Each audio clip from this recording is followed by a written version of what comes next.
కాపుల్లో తనకంటూ చెరగని ముద్ర వేసుకున్నారు ముద్రగడ పద్మనాభం. కాపులకు అండగా ఉంటూ కొన్ని ఏళ్ల తరబడి ఉద్యమాన్ని మోస్తున్న మంచి యోధుడిగా కూడా ఆయనకి పేరు ఉంది. ముద్రగడ వారసత్వ ఆస్తి 100 ఎకరాలు ఉంది. అయితే ఆ ఆస్తిని కులం కోసం కరిగించిన త్యాగశీలి అని ఆయనకు మంచి పేరుంది. విలువలకు ప్రాణమిచ్చే తత్వం ఉన్న వ్యక్తిగా కూడా గుర్తింపు తెచ్చుకున్నారు ఆయన. ముద్రగడ మొదటిగా టీడీపీలో ఉంటూ మంత్రి పదవికి రాజీనామా చేశారు. స్వప్రయోజనాలు పక్కన పెట్టి కాపు ఉద్యమం కోసం పదవులు త్యాగం చేశారు. కాపు ఉద్యమ సమయంలో చంద్రబాబు కావాలనే ముద్రగడ ఆయన కుటుంబ సభ్యులను పోలీసులతో అరెస్ట్ చేయించి తీవ్రంగా అవమానించారు. దీంతో కాపుల్లో చంద్రబాబు పట్ల తీవ్ర వ్యతిరేకత ఏర్పడింది.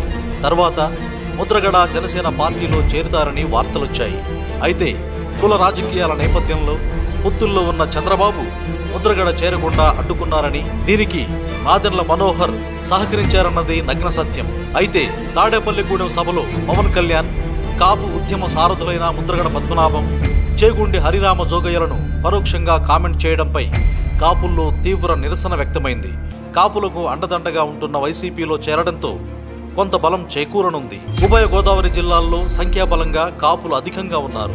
ఉమ్మడి గోదావరి జిల్లాల్లో 34 స్థానాల్లో కాపుల ప్రాబల్యం ఎక్కువగా ఉంది.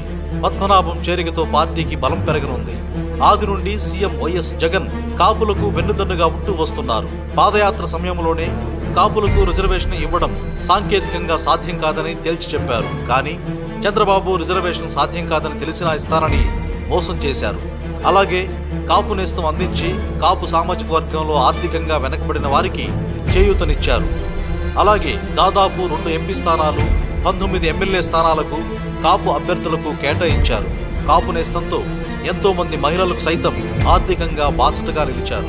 చంద్రబాబు కుట్రల్లో వీళ్లు పసిగడతారని జోగయ్యను, పద్మనాభం లాంటి వారిని జనసేనలోకి రాకుండా చంద్రబాబు, మనోహర్ అడ్డుకున్నారు.